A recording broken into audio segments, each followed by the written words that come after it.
एक समय की बात है, किसी गांव में एक गुरु अपने कुछ शिष्यों के साथ अपने आश्रम में रहते थे।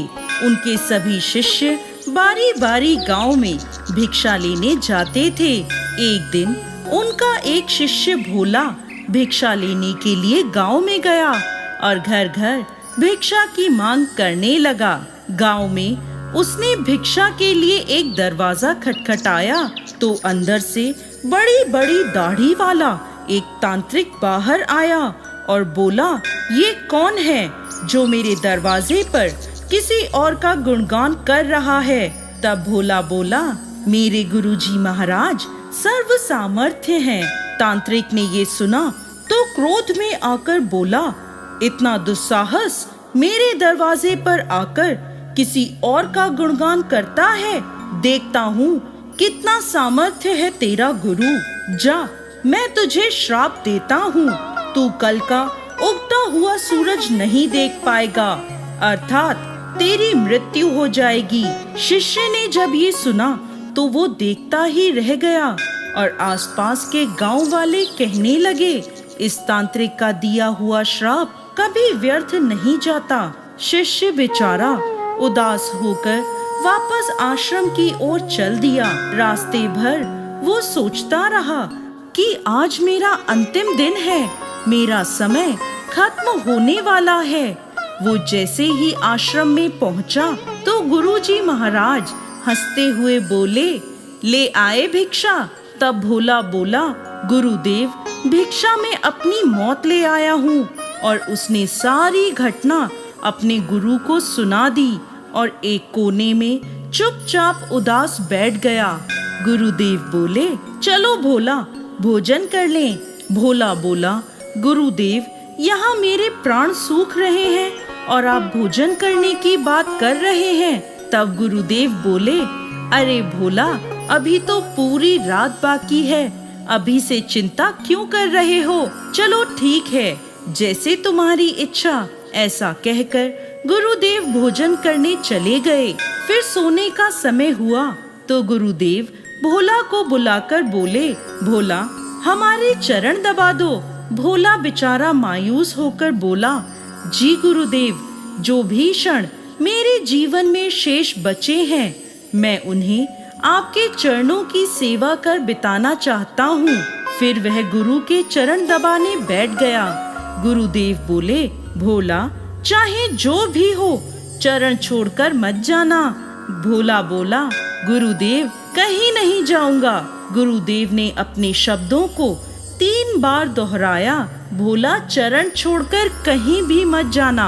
ऐसा कहकर गुरुदेव सो गए। भोला पूरी श्रद्धा भाव से चरण दबाने लगा। रात्रि का पहला पहर बीता। तांत्रिक ने अपना श्राप पूरा करने के लिए एक देवी को हाथ में सोने चांदी हीरे मोती से भरा एक पात्र लेकर भेजा। दरवाजे पर देवी प्रकट हुई और कहने लगी, इधर आओ, ये सोने चांदी हीरे मोती से भरा पात्र ले लो। भोला बोला, मुझे लेने में कोई परेशानी नहीं है, लेकिन क्षमा करें, मैं वहाँ आकर नहीं ले सकता। अगर आपको देना है तो यहाँ आकर दे दीजिए। यह सुन वो देवी कहने लगी, नहीं नहीं, तुम्हें ये पात्र यहाँ आकर लेना होगा। देखो कितना सोना चांदी है। भोला बोला, नहीं, अगर देना है तो यहाँ आ जाइए। तांत्रिक का पहला पासा असफल रहा। तांत्रिक ने दूसरा पासा फेंका। रात्रि का दूसरा पहर बीतने को था। भोला गुरु महाराज के चरण दबाने की सेवा कर रहा था। तांत्रिक ने इस बार भोला की माँ का रूप बनाकर भेजा। दरवाजे पर आवाज आई, बेटा तुम कैसे हो। भोला ने अपनी माँ को देखा तो सोचने लगा, अच्छा हुआ माँ के दर्शन हो गए, मरने से पहले माँ से भी मिल लेता हूँ। वह औरत जो माँ का रूप धारण कर आई थी बोली, बेटा आओ, मेरे गले से लग जाओ, बहुत दिन हुए तुमसे मिले हुए। भोला बोला, क्षमा करना माँ, लेकिन मैं वहाँ नहीं आ सकता, क्योंकि अभी गुरु के चरणों की सेवा कर रहा हूँ। मुझे भी आपके गले लगना है, इसलिए आप यहीं आ जाइए। फिर वह औरत वहां से चली गई। इसी प्रकार रात्रि का तीसरा पहर बीतने को था और इस बार तांत्रिक ने यमदूत रूप वाला राक्षस भेजा।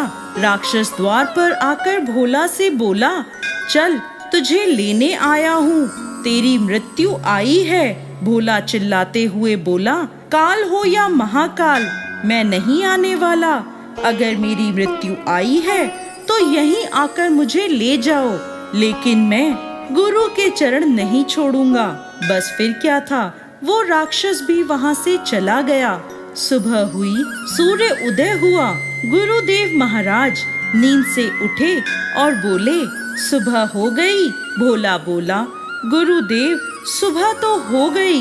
गुरुदेव ने कहा, अरे तुम्हारी तो मृत्यु होने वाली थी, तुमने ही तो कहा था तांत्रिक का श्राप कभी व्यर्थ नहीं जाता, लेकिन तुम तो जीवित हो। भोला सोचते हुए बोला, जी गुरुदेव, लग तो यही रहा है कि मैं जीवित हूँ। फिर उसे सारी रात्रि वाली घटना समझ में आ गई कि गुरुदेव ने क्यों कहा था कि जो भी हो चरण छोड़कर मत जाना। फिर भोला गुरुदेव के चरण पकड़कर रोने लगा और कहने लगा, जिसके सर पर गुरु का हाथ हो उसका काल भी कुछ नहीं कर सकता। गुरु की आज्ञा पर जो शिष्य चलता है उसे तो स्वयं मौत भी आने से एक बार नहीं अनेक बार सोचती है। जय गुरुदेव।